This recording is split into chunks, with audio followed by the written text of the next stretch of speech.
എല്ലാവർക്കും എൻ്റെ നമസ്കാരം. എൻ്റെ പേര് Praveen Achith. Welcome to pencil sheet. ഇന്നത്തെ എപ്പിസോഡിൽ ഡ്രോയിങ്ങിന് ആവശ്യമായ മെറ്റീരിയൽസ് എന്തൊക്കെയാണെന്ന് നമുക്ക് നോക്കാം. അതിൽ ഫസ്റ്റ് എന്ന് പറയുന്നത് നമുക്ക് ഡ്രോയിങ് ബുക്കാണ്. ഡ്രോയിങ് ബുക്ക് എന്ന് പറയുമ്പോൾ അത് പല സൈസിലും പല ടെക്സ്റ്റേഴ്സിലും അവൈലബിൾ ആണ്.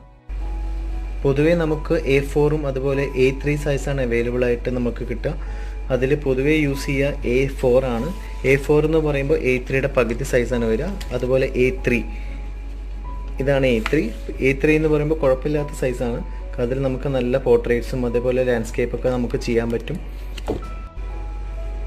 ഞാൻ പ്രിഫർ ചെയ്യുക നോർമലി A3 സൈസാണ്. കാരണം A3 സൈസ് എന്ന് പറയുമ്പോൾ കുഴപ്പമില്ലാത്ത ഒരു സൈസാണ്. അതിലാവുമ്പോൾ നമുക്ക് പോർട്രേറ്റ്സ് ആണെങ്കിലും ലാൻഡ്സ്കേപ്പ്സ് ആണെങ്കിലും എല്ലാം വളരെ ഭംഗിയായിട്ട് നമുക്ക് വരയ്ക്കാൻ പറ്റും.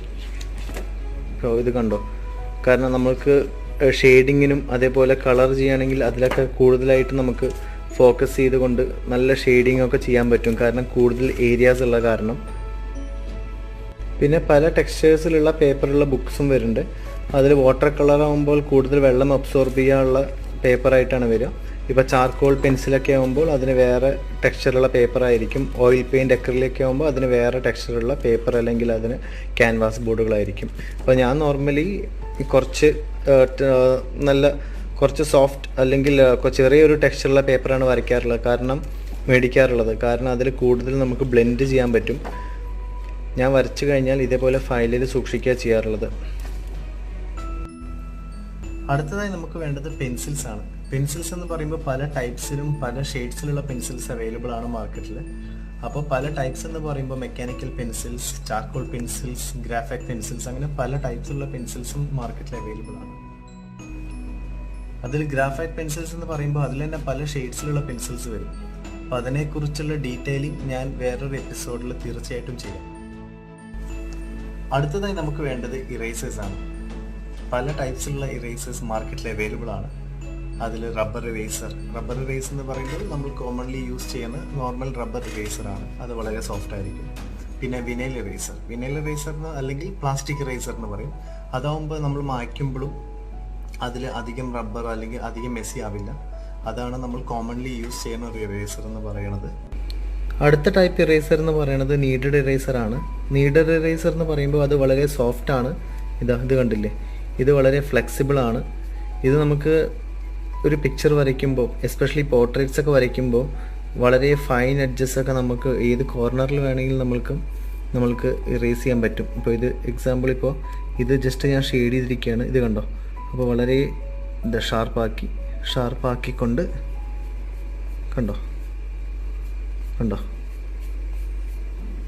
അപ്പോൾ ഇങ്ങനത്തെ ഡീറ്റെയിൽ വർക്ക്സ് ഒക്കെ നമുക്ക് ചെയ്യുകയാണെങ്കിൽ നീഡഡ് ഇറേസർ വളരെ ഹെൽപ്ഫുൾ ആയിരിക്കും. അടുത്ത ടൈപ്പ് ഓഫ് ഇറേസർ എന്ന് പറയുന്നത് പെൻസിൽ അല്ലെങ്കിൽ പെൻ ഇറേസറാണ്.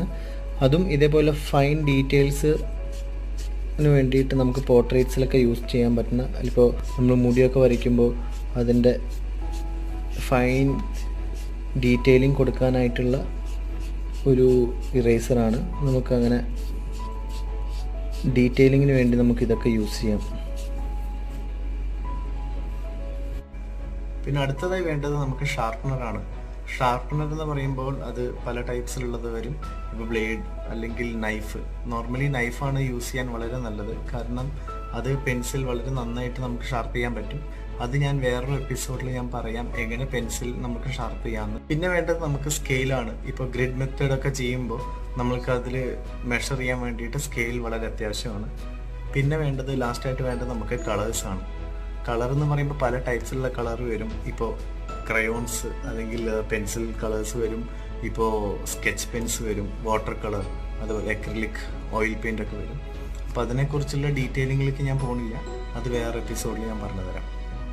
കളർ തിയറിയും അതുപോലെ എന്തൊക്കെ കളറാണ് അല്ലെങ്കിൽ അതെന്തുകൊണ്ട് മിക്സ് ചെയ്തിട്ട് എങ്ങനെ യൂസ് ചെയ്യാമെന്നൊക്കെ ഞാൻ വേറെ എപ്പിസോഡിൽ ഡീറ്റെയിലിംഗ് ആയിട്ട് പറഞ്ഞുതരാം. അപ്പോൾ എൻ്റെ ഈ ട്യൂട്ടോറിയൽ ഇഷ്ടപ്പെട്ടെങ്കിൽ എല്ലാവരും എൻ്റെ ഈ യൂട്യൂബ് ചാനൽ ലൈക്ക് ചെയ്യുക, സബ്സ്ക്രൈബ് ചെയ്യുക, അതേപോലെ ബെൽ ഐക്കൺ പ്രസ് ചെയ്യുക. അപ്പോൾ കൂടുതൽ നോട്ടിഫിക്കേഷൻസും ഇനി വരാൻ പോകുന്ന ട്യൂട്ടോറിയൽസിൻ്റെ അപ്ഡേറ്റ്സും നിങ്ങൾക്ക് കിട്ടും. Thank you.